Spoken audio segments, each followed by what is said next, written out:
Hello, Culture Matters podcast. Before we begin this episode, I'd like to start with a quote that I chose for just this discussion. Nothing will work unless you do. Maya Angelou. My name is Kyle, and I will be acting as today's host for the show as I'm talking with founder and CEO of Culture Matters, Jay Doran. And for those of you keeping score at home, this is actually the second time that Jay and I are trying to record this exact episode because the last time Jay was in California and his Wi-Fi was all funky and we couldn't get it together. So Jay, welcome back to Good Wi-Fi. Thanks for having me. Thanks for having you on your show. No problem. Um, so I'm actually kind of glad that we get to do a do-over for this episode because um, with that quote by Maya Angelou about work, I wanted to drill down into that a little bit more specifically. And I think that the questions that I asked in the last episode were not as pointed as they could be. So I want to start with this question, and then we'll go on from here. When you're going in and evaluating company culture, are there specific things that you're looking for in terms of how people are acting? Let's say body language, the way people are speaking, speech patterns, attitude, those kinds of things. What are you looking for when you're evaluating company culture? Yeah, all the above. I was just having a discussion with the executive director of North 10th, amazing nonprofit uh, in Philadelphia that helps so many people. And actually, Josh, who's been on our show, Josh Claris has been on our Mm-hmm. show. He said it's not just what you do; it's how you do it that matters. Mm. Not just what we do, but how we do it.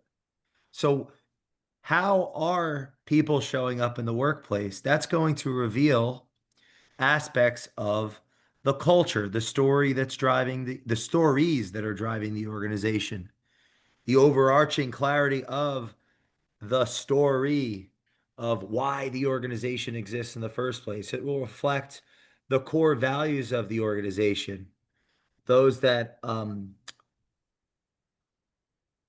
you know yeah, so those that could be said to those that could be perceived as good or bad is going to be determined by the context, and the context is, well, where is the organization today, meaning some of the core values that served us to get us here may be ones we have to cast away to get to the next level. Nietzsche said the snake that cannot cast its skin must die.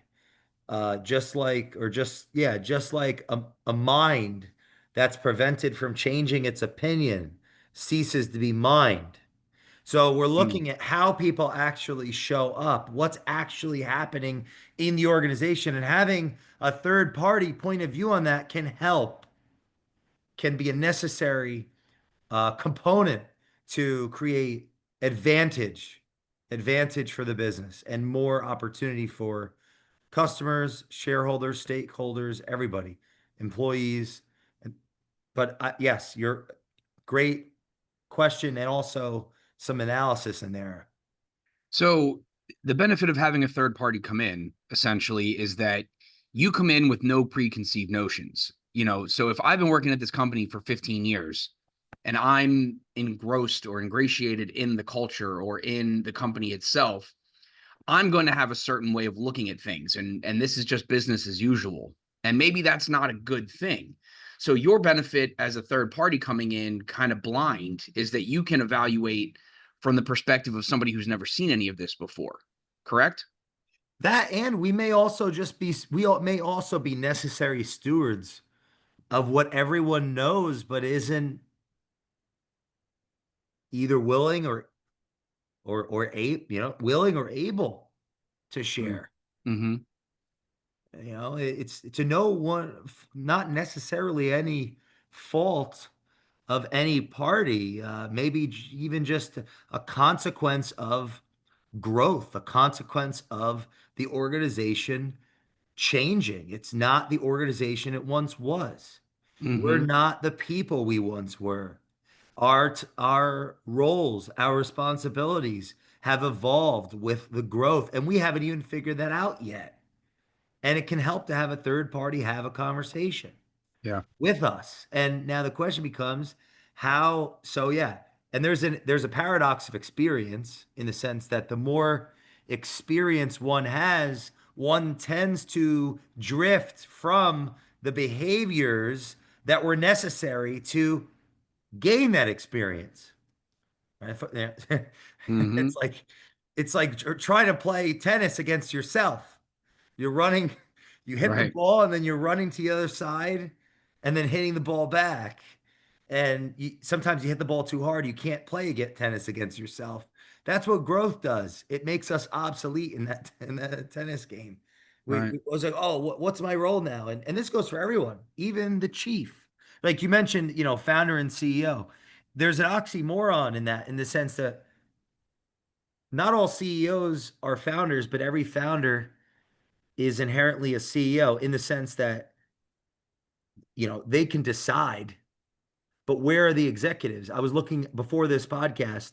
I thought maybe you'd introduce me that way. So I was looking under one of our beds for the other executives because it's not, I am the founder of Culture Matters, but I was looking for the other executives under the bed. We don't yet have executives. So I'm the chief. It's like, hey, nice to meet me. Yeah.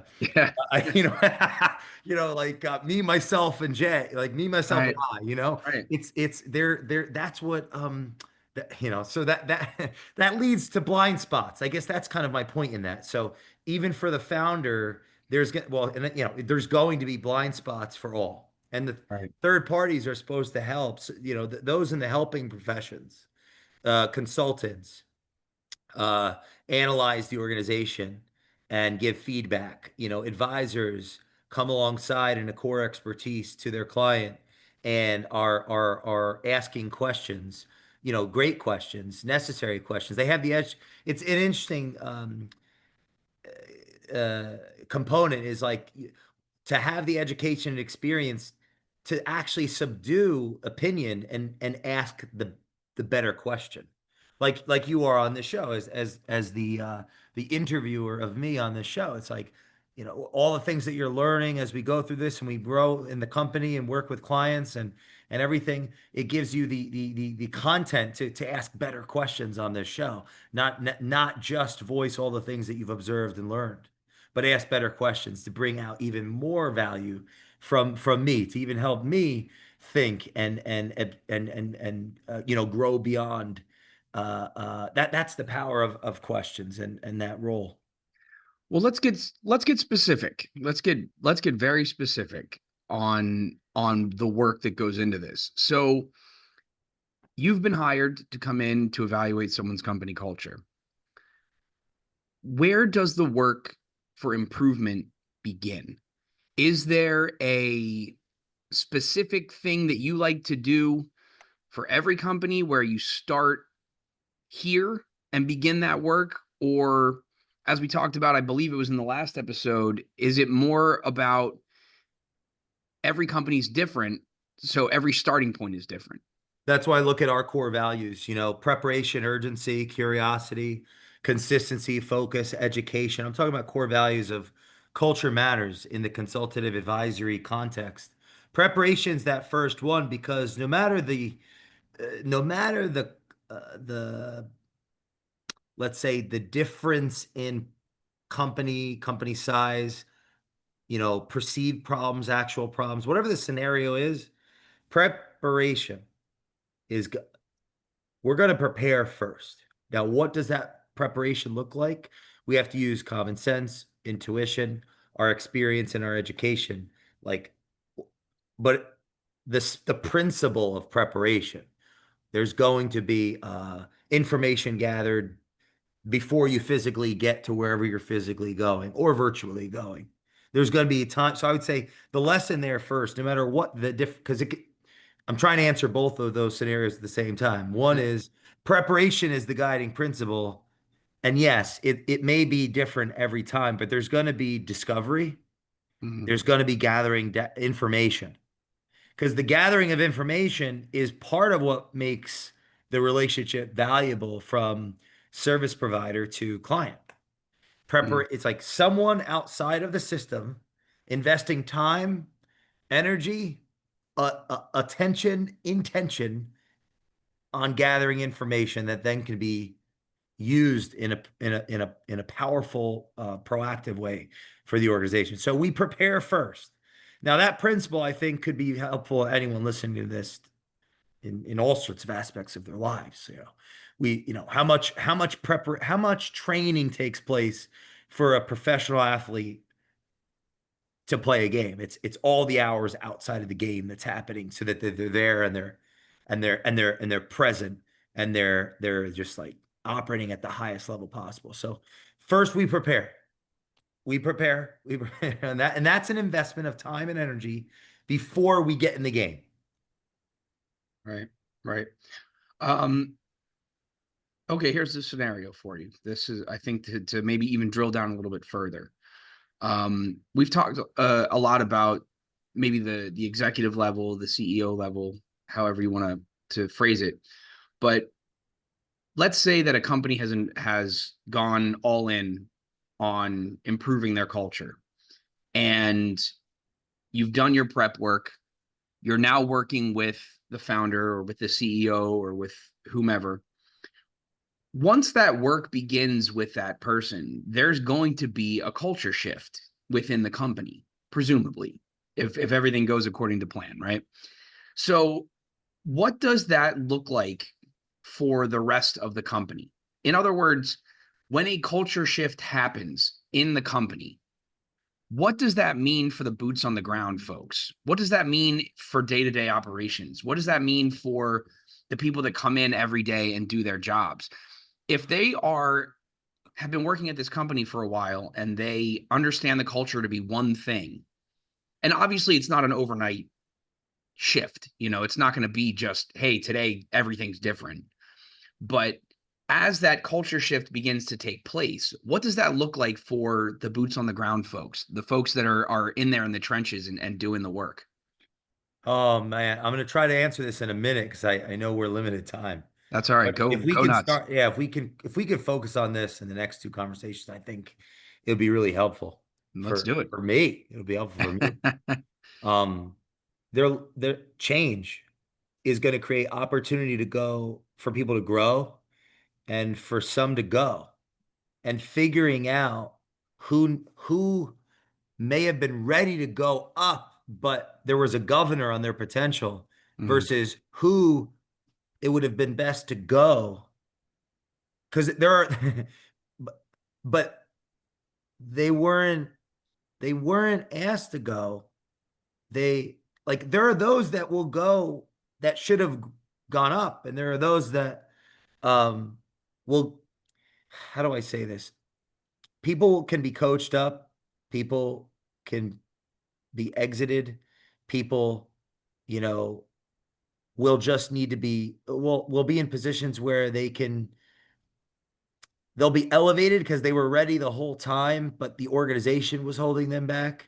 There are others that just need a little bit extra, of a push or help or information. They can go up. There's others that they were once, the best person for the role and the organization, and it's just too late. They can't be revitalized, and it isn't necessarily even them. And it's like the how of how all of this happens will reflect the core values of the organization. It will reflect the spirit of the organization, and it will increase trust and speed and productivity, or decrease trust, speed, and productivity. And the people that are in positions of ultimate authority get to decide what they feel good about. And what if we if we can, that's where having outsiders that are trying to look at all sides, be empathetic and aware of employees, customers, stakeholders, shareholders, management, and figure out, what is true here? What is in the best interest of customers, shareholders, team members, management? That's where the nuance is, where the business lives. And this, you look at, there are so many companies that they don't have much, there's not much special about them, outside of the value that they provide, products and services that the marketplace wants. And I think there's something, uh, hey, that's beautiful, right? What if there are, but is it possible to have a company where the products and services are what the marketplace wants, and they're they're pretty great places to work at the same time? That's the big question here, you know. So So we're in pursuit of that excellence. I think there's a book, The Pursuit of Excellence. We're in pursuit of that. Um, how does that actually happen? And that's what we're trying to discover together on these episodes. so Does that actually happen? so when the culture begins to shift, when the people at the highest level of the company begin to make efforts toward improving their culture, is it something that the boots on the ground people are going to feel right away, or is it something that they're going to see, or is it something that can be implemented, or is it something that's just going to be kind of inherently um what's the word I'm looking for? Is it something that's going to be inherently kind of just felt, or is it going to be all at once? I understand, like what we said earlier, it's a gradual process certainly, but is the CEO or the founder, are they going to start to push this, or is it just going to be something that shifts Oh, well, so in the mindset? oftentimes, no, oftentimes it is pushed, and that's exactly why it's not real. Mm. Oh, we're going to have a meeting where we talk about the culture. So it starts with changing the mindset of the person at the top, and allow kind of like a trickle down effect in a way. I,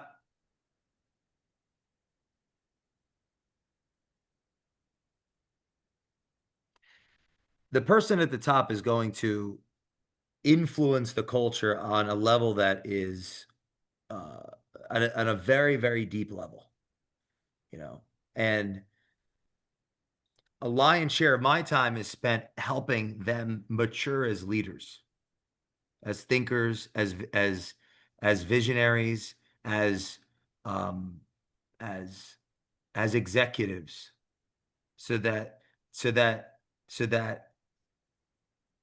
But it isn't an either or. It's a both and it's a process Right. of, yeah. So that's how I would.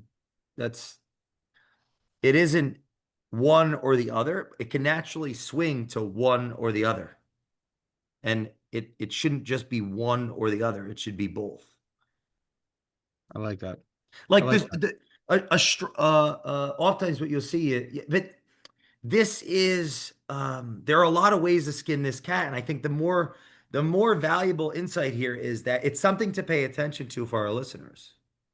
That the culture is something each person in the organization can influence. It actually is. Each person in the organization can influence by how they show up, how they do their job, how they vocalize their purpose and the purpose. And what one of the things that I want to elucidate in the series is that when those at the top are not doing that, those at the bottom great talent can be lost, or Mm, yeah, it'll be lost, even if it's like it'll just shut down and not come to its potential and right. just be collecting a paycheck, or like quite literally leave and start competing organizations that beat the organization that trained it on what not to do, like Star Wars stories. Right.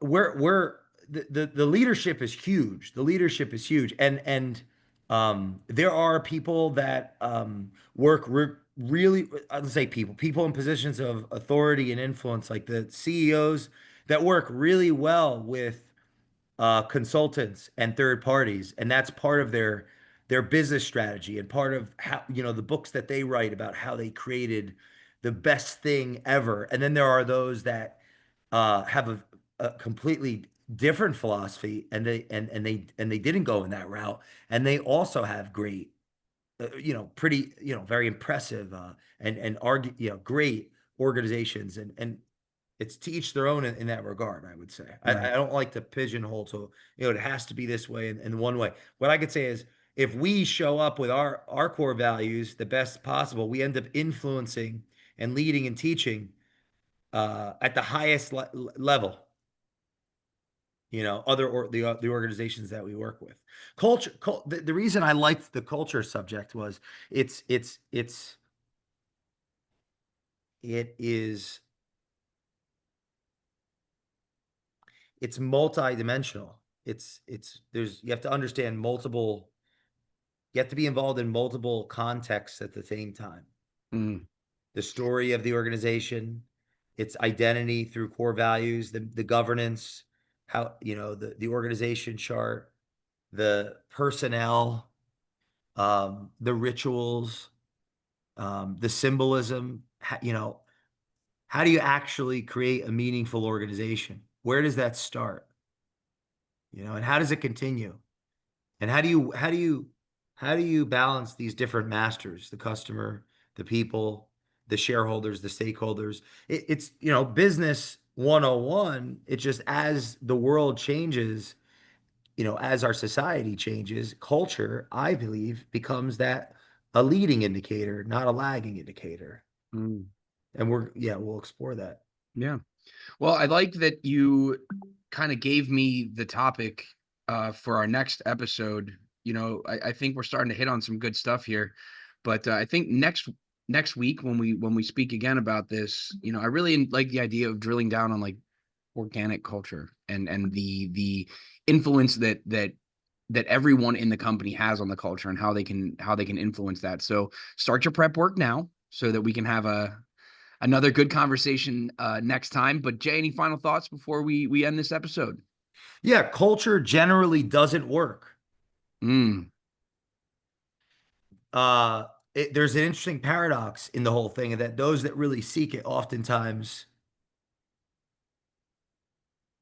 they don't have it. And my job is to figure out what they actually do have that can be worked with. And there's a teaching component to that. Oftentimes, like people that start a company, I'm talking about working very specifically with founders where the business outgrows them, and they aren't necessarily. It's sort of like if if you get to a certain level in education, and your education, and you haven't, and now you're taking tests of subject matter you haven't yet studied for, you're going to fail the tests. And unless you're open to the tutoring or open to the learning the subject matter, you have to figure out, are you open to the learning? Are you open to the subject matter to then be able to take those new tests? That happens every day in businesses. And today, anyone listening to this that has a business could, you know, we're in this we're in this culture of, sell, uh, buy not build, or how quickly can I sell it to the next party? Whereas generations ago there was no other option other than show up, continue to run one's business, and that is the only option towards what those entrepreneurs had with inside of them. And there are many people that hold that should sell, and many people that sell that should hold. And now we're talking about, that's where I've cut my teeth learning, was with founders. There's a whole other conversation about the teams and the people and in the last handful of years, I've started working a lot more with that aspect of the business. And so it isn't just one or the other, it's both. And if we can explore that on this show, I think that would be really fun and helpful and interesting. But the culture conversation oftentimes is backwards, unhelpful, distracting, and another way for those in positions of authority to put responsibility on others versus taking responsibility themselves.